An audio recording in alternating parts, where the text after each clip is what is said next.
Good morning बच्चों। आज हम लोग 12th के हिस्ट्री सब्जेक्ट का जो चैप्टर है भक्ति सूफी परंपराएं, उसके बारे में अब हम लोग पढ़ेंगे। भक्ति सूफी परंपराएं जो चैप्टर है हिस्ट्री के यूनिट 2 में, उसके बारे में हम लोग पढ़ेंगे। तो उसके बारे में पढ़ने से पहले हम लोग उसका परिचय जान लेते हैं। तो परिचय में है 6ठी शताब्दी ईसा पूर्व में जैन धर्म और बौद्ध धर्म का जो उदय हुआ था। 6ठी शताब्दी ईसा पूर्व में बौद्ध धर्म और जैन धर्म का उदय हुआ था। ठीक है। और इन धर्म ने जाति पाति, ऊंच नीच, थोड़ा टाइपिंग मिस्टेक्स है, ऊंच नीच, उसके बाद हो गया भेदभाव यानी कि जो ऊंच नीच भेदभाव, जो जाति धर्म के नाम पर भेदभाव होती थी, अछूत आदि चीज़ों को दूर रखा, जिसकी वजह से आदि चीज़ों को दूर रखा, जिसकी वजह से जो है लोग इन धर्मों से आकर्षित हुए। किन धर्मों से? तो भक्ति सूफी परंपरा से। तो भक्ति के अंतर्गत जो है दो वर्ग आते हैं। भक्ति के अंतर्गत दो वर्ग आते हैं। पहला वर्ग आते हैं नैनार और दूसरा वर्ग आते हैं अलवार। तो बच्चों, नैनार जो होते हैं वो शैव धर्म को मानते थे। किसको मानते थे? शैव धर्म को मानने वाले। शैव यानी कि शिव, जो शिव को मानते थे उसको नैनार कहा जाता था। और अलवार जो था वो वैष्णव को मानने वाले होते थे। वैष्णव को मानने वाले को अलवार कहा जाता था। ठीक है। जो वैष्णव यानी कि विष्णु को मानने वाले को अलवार कहते थे। इन दोनों के मिला करके जो है भक्ति आंदोलन करते हैं। किन दोनों को? नैनार और अलवार, दोनों को मिला करके भक्ति आंदोलन को कहा जाता है। ठीक है।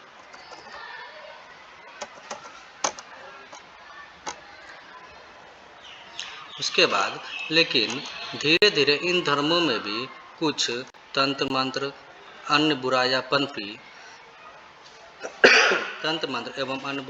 जिसका फायदा उठाकर दक्षिण भारत में शैव एवं वैष्णव धर्म का उदय हुआ। धीरे धीरे जो क्या हुआ कि किन धर्म में अलवार और नैनार के जो धर्म थे, तो धीरे धीरे इन धर्म में भी कुछ तंत्र मंत्र एवं अन्य बुराइयां पनपी, जिसका फायदा उठाकर दक्षिण भारत में जो है शैव एवं वैष्णव धर्म का उदय हुआ।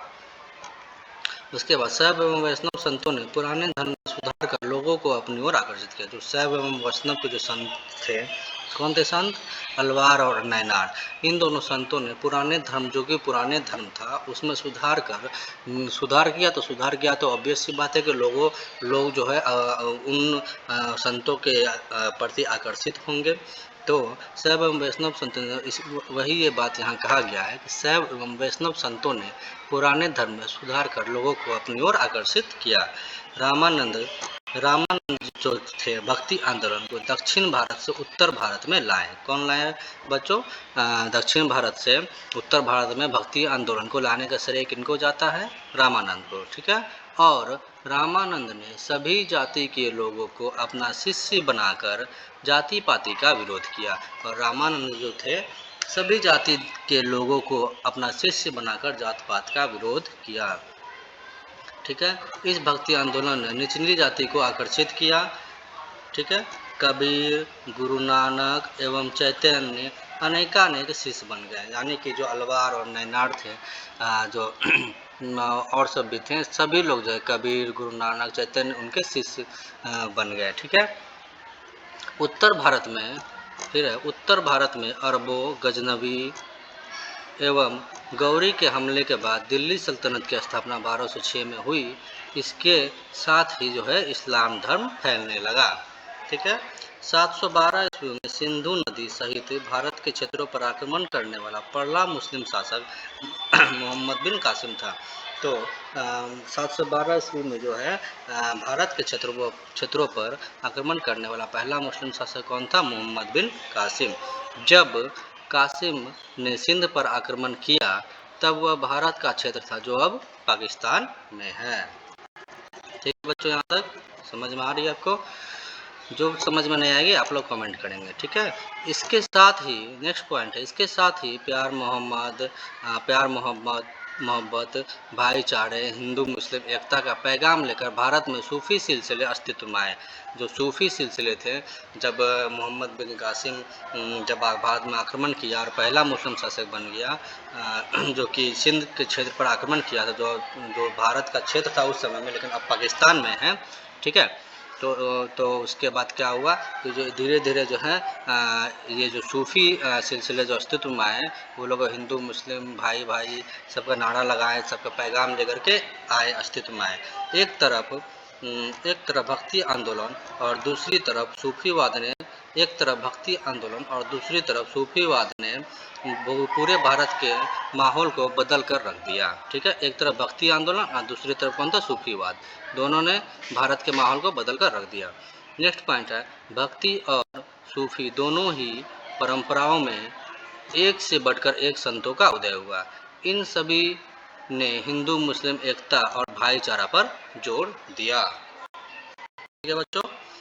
अब जो हम लोग देखेंगे, अब हम लोग देखेंगे भक्ति। भक्ति का अर्थ आखिर में होता क्या है? भक्ति यानी कि डिवोशन। भक्ति यानी कि डिवोशन। भक्ति का अर्थ बच्चों होता क्या है? तो भक्ति का जो अर्थ होता है वो होता है सेवा करना। भक्ति का अर्थ क्या होता है? सेवा करना, जिसकी उत्पत्ति, एक मिनट दोस्तों,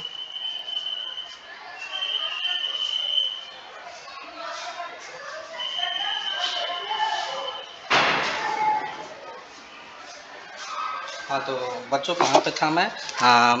भक्ति का जो अर्थ होता है, भक्ति का अर्थ होता है सेवा।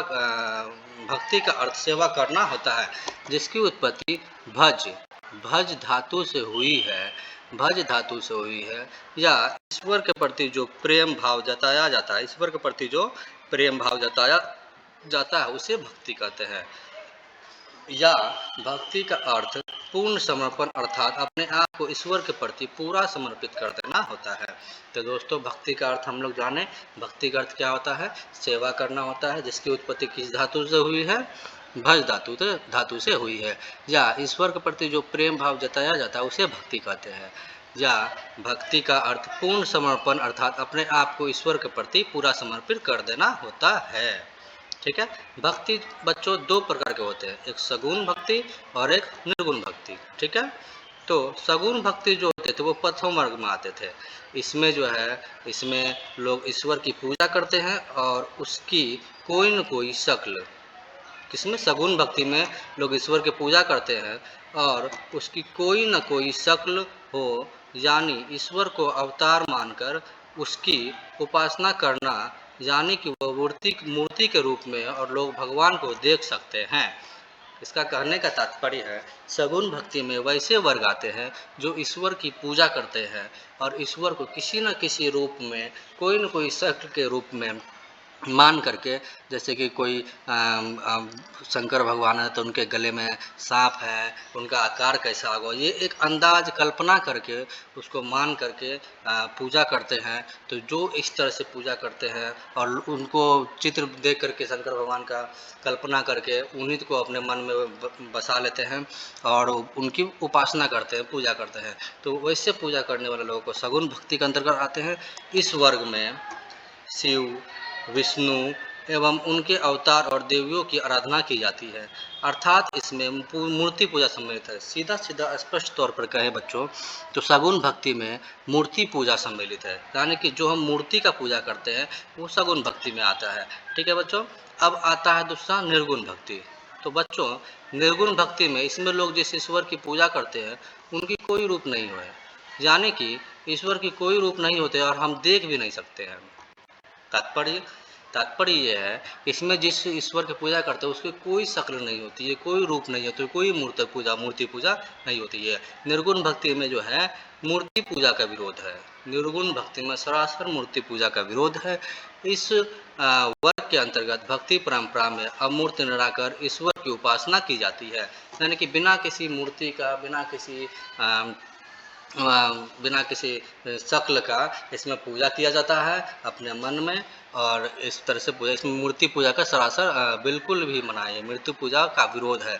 इसके अंतर्गत जैसे कि गुरु नानक, कबीरदास, ये लोग मूर्ति पूजा नहीं किए, ये लोग मन ही मन अपने आप को एक भगवान का शक्ल दे करके उनको उपासना की और पूजा की, ठीक है बच्चों।